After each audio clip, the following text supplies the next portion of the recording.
Buenas noches. Después de este contenido tan denso y sobre el que tanto da que pensar y reflexionar, hoy tengo más preguntas que respuestas y más dudas, más dudas que nunca. Empezando por si menos es más o no. Hasta eso ya me pregunto. Bien, así que hoy va a ser difícil hablar de este fotógrafo, porque es un fotógrafo no comprendido por todo el mundo y una revolución, una extrañeza, desde luego. Calificarlo sería muy simplista, muy reduccionista y no me atrevería yo a cometer tal osadía. Pero a mí lo que me sirve es para plantearme si está todo inventado o por el contrario podemos evolucionar o hacernos preguntas como se hizo Laszlo Moholy-Nagy en esa pretensión por la búsqueda constante en la fotografía, en el arte, en fin, en algunas cuestiones que vamos a ver y que tienen relación también con lo que hemos tocado hoy en día. La Bauhaus y la fotografía, y este fotógrafo húngaro forma de ese cuarteto tan famoso junto a Capa, a Brassai y a Kertész, de los que ya hemos hablado aquí. Fue profesor en la Bauhaus, pues una contribución a la historia del diseño, de la arquitectura, de las artes, de nuevos conceptos, de nuevas ideas, muy en la línea también de lo que hemos estado debatiendo aquí en estas horas. Bueno, como siempre vamos a... es un poco pequeño, pero bueno, el analfabeto del futuro será el ignorante en el manejo de la cámara fotográfica, en materia de fotografía. Una frase muy, pues, controvertida incluso podríamos decir, y cuestionable también. En fin, se puede discutir mucho al respecto, ¿no? Bien, algunos apuntes sobre él. Este hombre nace en Vágsborsod, Hungría, en 1895, una persona que vivió poco pero intensamente. Es principalmente conocido por sus fotografías y enseñanzas en la Bauhaus, aunque él verdaderamente lo que constituía su pasión era la pintura.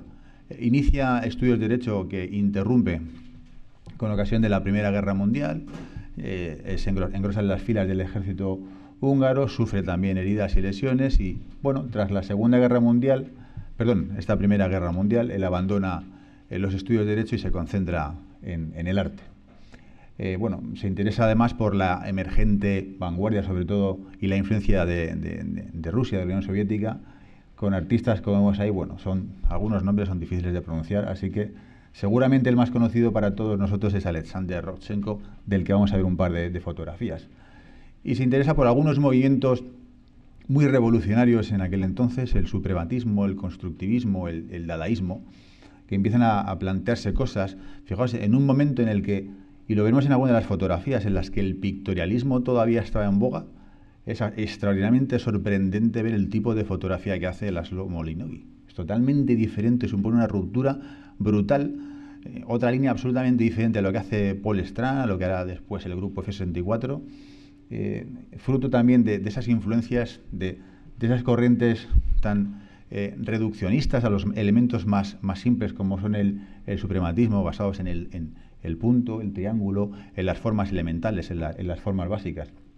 Bueno, por la creciente inestabilidad en su país también, pues se marcha a Alemania como otros tantos, y donde antes incluso en su país ya realiza algunas exhibiciones fotográficas donde muestra sus trabajos. Esta fotografía es un retrato de su mujer, a la que conoce en Alemania, Lucia Moholy. Y como vemos, pues se dedica ya plenamente a la fotografía. En 1921 ya toma contacto con la Bauhaus, que significa la casa de la construcción, y tras la marcha de Johannes Sitten, que es famoso sobre todo por una dualidad de principios que enumera de armonía y contraste, bueno, hay un listado sobre unos ejercicios que planteaba en sus clases, y se abre paso a nuevas ideas, y él, sus teorías también y su aportación o su visión sobre el arte y sobre... además es curioso esa distinción entre las artes y las bellas artes o las artes aplicadas, que ahora comentaré un poquito. Y este tipo de fotografía es muy característica, con visiones cenitales y visiones, ángulos distintos, tipo nadir, desde abajo hacia arriba, picados extremos o contrapicados extremos, como vemos aquí, que muestran una visión totalmente distinta del mundo.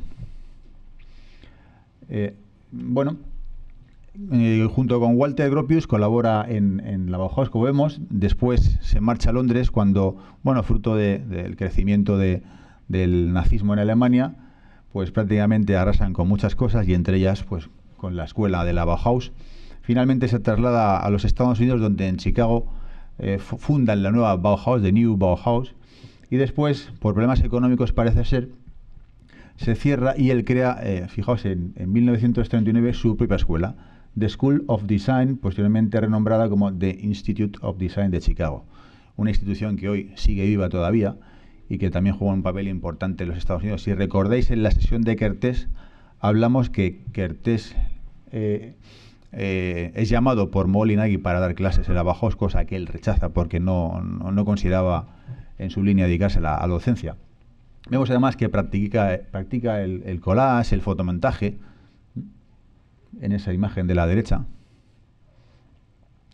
El constructivismo, cuyo principal representante de la Unión Soviética es Alexander Rodchenko, pues estaba también puesto un poco al servicio de la política y de la Revolución Soviética. Pues un poco haciendo historia, recordamos que, pues creo que es en 1917 más o menos, cuando se produce la revolución y en Rusia está en un proceso de transformación desde el zarismo hasta acabar en el régimen comunista con Lenin, Trotsky, etcétera, etcétera.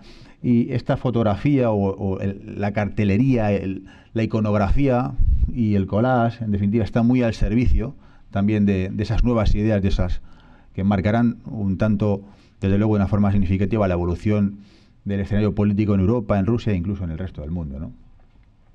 Bueno, vamos a ver creo que esta foto, que a mí desde luego me sorprende cada vez que busco algunas veces imágenes. Esta foto seguramente es muy conocida por parte de muchos de vosotros, la madre de Alexander Rodchenko, y la sorpresa que nos llevamos es cuando vemos en la siguiente diapositiva pues la imagen de la serie que hace y seguramente el recorte, porque si analizamos la foto del centro es un recorte de esa, con lo cual, bueno, pues que ha sido muy, muy, muy exagerado, ¿no? Así que, desde luego, mi visión sobre esta fotografía, en mi opinión, ya cambia un poco. Ya no es la misma que tenía antes. Esta foto, desde luego, creo que es así, tal cual, mujer con Leica. Además, Rodchenko decía que precisamente la virtualidad que ofrece esta cámara de 35 milímetros tan famosa él consideraba que había que aportar nuevos ángulos de visión, algo de lo que ya hemos hablado aquí muchas veces, al espectador, ver lo que permite la cámara fotográfica y especialmente están tan manejables es sumergir al espectador en algo no visto. Nadie había visto hasta aquel entonces las imágenes como las presentaban los fotógrafos, más allá de lo que mostraban los pintores en sus cuadros, como hemos visto hace un momento. Y desde luego esta fotografía es un ejemplo de ello. Seguramente alguno ha oído hablar de las escanergrafías, de las radiografías, es decir, de las fotografías hechas con escáneres. Creo que, no sé si fue o Fernando Puche el que nos habló de ello en su sesión. Y bueno, pues básicamente es esto. Tampoco el que hace hoy escanergrafías ha inventado nada. Este es un procedimiento, este es un autorretrato donde vemos la nariz y un poco del pelo, donde directamente el rostro se ponía contra el material fotosensible, se hacía el disparo, y las partes expuestas o las no expuestas pues nos daban este contraste de, en definitiva, experimentar. Además hizo también fotografías en color, muy poquitas, como le pasa a otros artistas. Considera que los momentos, el estado de la técnica no permite alcanzar ese manejo y ese control de la impresión, sobre todo del resultado final, de una forma fidedigna o respondiendo un poco a las pretensiones del artista, ¿no? Y veremos al final también que en los últimos años se hace una sorprendente serie, por lo menos a mí me lo parece, relacionada con la utilización del armamento nuclear, de las explosiones en Hiroshima y Nagasaki. Bueno, en 1946 muere de leucemia en Chicago, con lo cual tuvo una carrera corta. En este caso no se cumple esa ley de la que hablamos de fotógrafo de éxito, vive mucho tiempo. Con este ya se me ha desmontado la teoría que estaba yo. Bien, la Bauhaus, pintura y fotografía. Él, desde luego, en la Bauhaus sobre todo se dedica a hablar de pintura y de fotografía. Esta es una escena del edificio de la Bauhaus, que además es un edificio icónico, muy representativo, donde, bueno, entre otros también estuvo Mies van der Rohe, famoso por algunas de sus obras, la Silla Barcelona, la Exposición Universal de Barcelona, donde está el pabellón ese tan famoso y que se restauró recientemente, etcétera, ¿no? Este era el estudio, y algunos de los principios fundamentales de la Bauhaus son la ruptura con lo tradicional, con los estilos preestablecidos, el predominio de la función sobre la forma. Se preguntan muchas cosas: la interrelación entre la arquitectura, el diseño, las ciencias. sobre todo los que han estudiado Bellas Artes o Historia del Arte se preguntarán o conocerán esa distinción muchas veces a lo mejor académica o doctrinal entre Bellas Artes y las artes aplicadas. A mí, mientras estábamos ahí, me venía a la mente lo de escuelas de artes y oficios. El arte, lo tengo apuntado por aquí, a propósito de la Bauhaus, el arte, cuando tú hablabas del arte subjetivo y el arte objetivo, ¿no? Pues la Bauhaus, para la Bauhaus el arte es uno, es único, ¿no? Y además me va a permitir una cita de Sócrates, que él se preguntaba, dice que si tienen las cosas una cualidad intrínseca de belleza, y desde luego es algo sobre lo que podemos pensar, o por el contrario depende de cómo las mostremos, de si tiene algo de bueno, o algo de malo, o algo de hermoso, o por el contrario, en función de cómo el fotógrafo interviene y cómo o el artista en definitiva. Con lo cual yo creo que es una reflexión muy, muy, muy interesante. Cuando vimos las fotografías del flamenco, de las prácticamente el ojo o las plumas, pues podemos pensar sobre eso y verdaderamente presentadas al espectador de otra manera, con otra visión de otro fotógrafo, pues desde luego el resultado puede ser muy, muy, muy distinto, ¿no? A esa belleza que lograban transmitir, por lo menos a mí me lo parecía, ¿no? Bueno, pasamos a la siguiente. Perdona, no, por alusiones, lo que has dicho del arte objetivo, el arte subjetivo, en realidad, bueno, eso se basa, os mandaré la información, se llama George Gurdjieff y tal, y habla sobre el arte objetivo en profundidad, pero viene a decir que el arte, o sea, es una manera de decir el arte subjetivo entre comillas, porque el arte subjetivo no sería arte, lo llama pseudoarte, o sea, que en realidad lo único que sería arte sería el objetivo. O sea, como que ahora mismo no existe el arte. Sí, es como una defensa de los valores clásicos. Eso lo entiendo yo. Desde luego, yo no estoy tampoco muy de acuerdo con esa distinción. Sí, creo que efectivamente coincide con eso, pero desde luego el arte, bueno, no sé, sea discutible. No, desde luego, sin duda lo será, y doctores tiene la Iglesia. Si hablamos de filosofía, no, por lo menos no soy yo el más indicado, desde luego. Estas fotos son fascinantes. Es decir, imaginaos que ahora en cualquier ciudad conocida funden una escuela de arquitectura con una escuela de bellas artes y se puede ir a estudiar fotografía. Y fijaos el edificio, es como un sueño. Yo no sé por qué estas cosas no siguen, ¿verdad? Es verdad. No se continúa. Además se lo cuestionan todo, y por esa distinción entre bellas artes y artes aplicadas.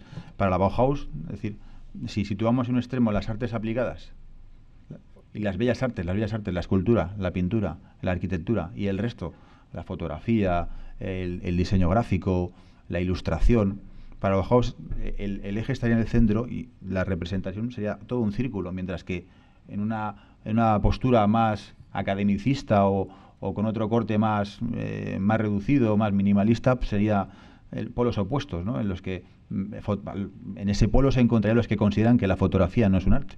Para los Bauhaus, desde luego, lo sería, ¿no?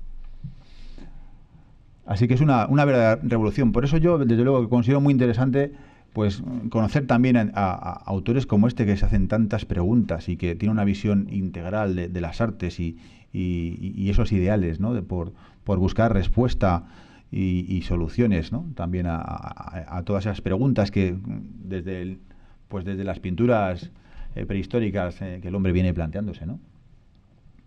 Bueno, la fotoplástica, este es un concepto también que acuña Moholy-Nagy. Dice: se trata del acoplamiento de diversas fotografías de una tentativa metódica de representación simultánea, superposición de juego de palabras y visuales, una función extraña e inquietante, como de hecho lo vemos en sus obras, a nivel imaginario, de los procedimientos imitativos más realistas. Por ellos pueden al mismo tiempo narrar algo, ser sólidos y concretos, más veraces que la vida misma. Y a la derecha vemos esa escuela, esa fotografía con Walter Gropius en la escuela de Chicago, y lo que estamos viendo es una espiral áurea. La de Cartier-Bresson es con los niños puestos también, efectivamente es lo mismo. O sea, al final todas estas cosas funcionan. Y ahí vemos a algunos de los profesores de la Bauhaus, de izquierda a derecha: Joseph Albers, Hinex Shepard, George Moon, Moholy-Nagy, Herbert Bayer, etcétera, ¿vale? Hay más, pero vamos, la lista de todos los nombres no la tengo. Bueno, el diseño gráfico. Además, este hombre pues se preocupó, sus pinturas nos hacen preguntarnos cosas, y combinaba además la introducción de formas, de colores básicos, sencillos muchas veces, de letras, de tipografías, de números, y explora la utilización de nuevos materiales, pues como veis ahí, como la bakelita o el perspex, que es un material que desde luego no conozco y sobre el que no he tenido tiempo un poco de de investigar un poquito más, ¿no? Ante la creciente saturación icónica, pues cómo reconciliar el papel de la fotografía como un medio de comunicación, como la posibilidad de expresarse y comunicar cosas al destinatario de esas imágenes de nuevas formas. De hecho, el diseño gráfico tan en boga hoy en día evoluciona tremendamente en el mundo a partir de estos movimientos que son la Bauhaus, el constructivismo, el suprematismo. La herencia es lo que vemos hoy en día, pues aquí detrás de nosotros, donde vemos la palabra Camón o ese círculo que representa, pues creo que es el Sol, si no recuerdo, el triángulo que es Alicante y el cuadrado de la M de Murcia, la fusión de las cajas Alicante y Murcia, que además el verde creo que es la huerta, el naranja es el Sol. Ese simbolismo viene de esta época, ¿eh? de hace 100 años. Bueno, aquí vemos algunos, por ejemplo, ejemplos de carteles. Pneumatic, de 1924. Desde luego, si algo transmite, sensación también de dinamismo, de velocidad. Creo que es muy claro y muy evidente. Es evidente, ¿verdad? Bueno, otras imágenes de combinaciones de fotografías, de diseños de Moholy-Nagy. Y vamos a ver alguna selección de fotografías. Esta es una imagen titulada Muñecas, de 1926. Desde luego no se esforzó mucho en los títulos. Bueno, muchos fotógrafos en aquella época, desde luego, no ponían título a sus fotografías. A lo mejor han sido los críticos posteriormente o los historiadores. Esta se llama Dolls, muñecas. Pues bueno, pues Dolls, pues muñecas. Y ahí se quedó la cosa, ¿no? Esta no le he puesto el título y me he esperado un poquito, porque es una imagen para pensar. Fija, hoy todos seguramente hemos visto imágenes parecidas, pero si pulsamos el botón y vemos que en 1928, ¿quién había visto una imagen de estas? Sin televisión, sin medios de difusión como internet o como otros. El cine estaba en sus comienzos, y en plenas crisis mundiales y bélicas. Desde luego es una imagen tremendamente impactante que nos hace preguntar, ¿pero qué es esto? ¿Qué ha querido aquí plasmar el autor? Hoy en día seguramente pues una torre vista desde arriba desde pues como el pirulí o cualquier antena de telecomunicaciones, pero es un punto de vista absolutamente sorprendente. Y vemos ahí pues las formas básicas, triángulos, rectángulos, líneas, puntos, esas formas de expresión que después se trasladan a la pintura, al diseño. Otra imagen parecida. Esta imagen, incluso si yo no pongo el título, a lo mejor hasta nos cuesta identificar de qué se trata. Vemos el pilar de un puente, es el círculo que está, sobre el que se sustenta el armazón metálico y un barco de vela que está atravesando pues por el mar.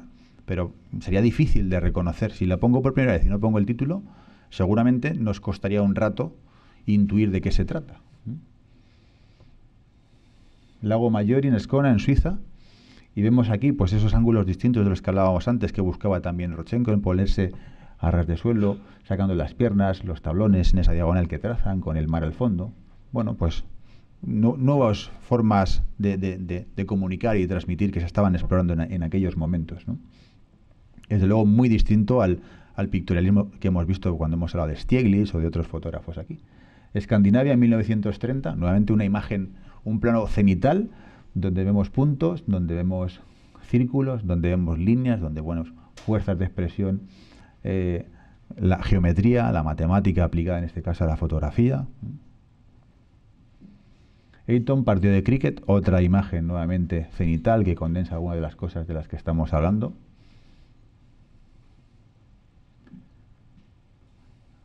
Año Nuevo por la mañana, en 1930. Esta es una imagen hecha a distancia, con un plano vertical, con también más sencilla incluso que diría que las anteriores. A mí esta imagen me transmite algo más de calma, incluso o desconcierto, porque esas dos personas, esa figura, esa calle tan vacía, cada uno puede sacar sus propias conclusiones. Yo saco las mías. Las otras, desde luego, me son más intranquilizadoras que esta, ¿no? Por lo menos a mí el blanco, la nieve, aparentemente puede parecer nieve, puede parecer polvo, en fin. A mí, desde luego, me lo parece. Entonces, bueno, pues, desde luego es bastante diferente a las anteriores, en mi opinión. El espacio, ese espacio, efectivamente, el que has hablado en varias ocasiones. Bueno, aquí nuevamente un juego de palabras, una metáfora visual, como hablaba antes, entre la Torre Eiffel y esos ladrillos en el plano. Desde luego, vemos imágenes muy meditadas, muy reflexivas, muy pensadas, ¿eh? Desde luego, sorprendente, sin duda, fruto de esa exploración, de ver las nuevas posibilidades que ofrecían, muy diferente a lo que hacía en esta época. Fíjate, es coetáneo de Valletta acaba de morir prácticamente, pero aquí tenemos a Kertész, a Brassai, a Bresson, que hacen cosas muy diferentes en el París de la época. Sillas en Marguerite en 1935. Bueno, algo que a lo mejor nos resulta más familiar a nosotros hoy en día, porque todos hemos ido al cine, a un espectáculo, a un teatro, por lo menos en el mundo occidental. Y bueno, pues aquí él juega también con esos recorridos visuales, con las diagonales, con los sombreros, con vistas cenitales. Laboratorio en 1938, y entramos aquí en algunas fotos más conceptuales, más difíciles de entender, más abstracciones, algo en lo que objetos sorprendentes, desde luego nada, yo no sé qué es eso, no puedo adivinarlo, por más que me lo pregunto. No sé, unas lentes, no sé si tenemos alguna persona en la sala, si puede decirnos que es algún instrumento de algún laboratorio, de alguna probeta o algún tubo de ensayo, no lo sé. Yo creo que son las varillas que se utilizan para mover, que se pueden deformar. Un refrigerador nos dicen por aquí. ¿Alguna otra opinión? Admitimos el refrigerador. Lo dejamos en refrigerador, ¿no? Muy bien. Bueno, desde luego sorprendente. Salvo de toda la sala, una o dos personas han podido quizás aportar. El resto estaríamos todavía especulando sobre qué es, ¿no? Aquí pienso menos. Sin título, aquí presume. 1940 al 44. Pero nuevamente es una de las pocas fotografías en color y fijaos, yo no veo más que triángulos, líneas y puntos y algunas combinaciones de color, pues no sé si son intencionadas o azarosas, pero vemos esa disección en triángulos claramente delimitada con esa visión tan cenital, ¿no? Es absolutamente claro el meridiano. Se comenta por sí misma, ¿no? Bueno, el modulador de luz y los fotogramas es otro de sus experimentos. Él construye pues un aparato rotatorio con algo similar a esto que está, bueno, algo similar no, esto concretamente que estamos viendo, que proyecta una serie de luces y sombras sobre las paredes y se dedica a fotografiarlo, obteniendo imágenes pues absolutamente sorprendentes, misteriosas, enigmáticas, podemos decir controvertidas, que nos gustan, que no nos gustan. Habrá opiniones de todo tipo al respecto, sin duda. Pero desde luego cabe destacar su osadía, su arrojo, su innovación. Bueno, desde luego en el llamado arte cinético, que algunos artistas hoy también exploran en algunas de sus obras, pues es un innovador. Y fue concebida, pues fijaos, en torno a 1928-1930. Es una serie de planos perforados y donde se producían efectos de luces y sombras. Rodchenko ya había hecho algo parecido, pero solo con sombras, ¿no? Y algunos de los fotogramas que obtenía pues eran de este tipo, algo con lo que también experimentó Man Ray. Habéis visto algunas de sus fotografías, ¿no? Algunas cosas en líneas de este tipo, ¿no? De investigación y un tanto sorprendentes. Bueno, algunos ejemplos más entre 1940 y 1943. Bueno, pues desde luego son fotogramas que no dejan de ser sorprendentes, ¿no? Algunas de sus obras, de sus pinturas, por las que también es conocido, y bueno, todas de corte, pues hemos visto otros pintores, hablas tú de Kandinsky o Mondrian, muy diferente a los de corte impresionista que hemos visto, absolutamente rompedor con esa corriente también en boga en la Francia, en el París de la época, ¿no? Con esos genios y esos talentos más, bueno, se estaban despertando otro tipo de movimientos, el cubismo, etcétera, ¿no? Y bueno, sí que vemos aquí, desde luego, si observamos ahora, salimos a ver y nos fijamos en carteles, en diseños, en pues estas formas básicas a las que yo aludía cuando citaba el logo de Tucamón. Bueno, pues vemos aquí algunos antecedentes, ¿no? Incluso podemos hasta la bandera catalana o la señera, como vemos ahí a la derecha, o la del Barça. Bueno, y esto es Nuclear 2 en 1946. 4, ya, bueno. Muy buena observación. Esto es, después de los experimentos devastadores, ¿no? Por llamarlo de alguna manera, ¿no? En Hiroshima y Nagasaki, pues este hombre, que además se había mantenido algunas posiciones un tanto distantes de la política, empieza a preguntarse cosas también. Y esto pues una explosión nuclear, y es lo que trata en alguna medida de representar, ¿no? En 1946. El enemigo de la fotografía, un poco para resumir, es lo convencional. A mí esto me ha gustado. Esas reglas fijas, esas reglas que hemos visto que se rompen, hay que romperlas, ese camino que se iba por la derecha y que te sacaba de la fotografía. Por eso se trata un poco, ¿no?, de investigar, de romper las reglas sobre el cómo, y su salvación vendrá de la experimentación. En estos tiempos en los que pensamos que está todo hecho, a mí ha sido sobre todo una sorpresa. Es decir, ver, pues, cuando ves hace 2 semanas con Fernando Puche, que hablaba de las escanergrafías, pues tampoco lo hemos inventado, ya estaba inventado. Así que habrá que seguir experimentando para descubrir cosas nuevas, ¿no? Y este es Laszlo Moholy-Nagy, 1895-1946. Muchas gracias.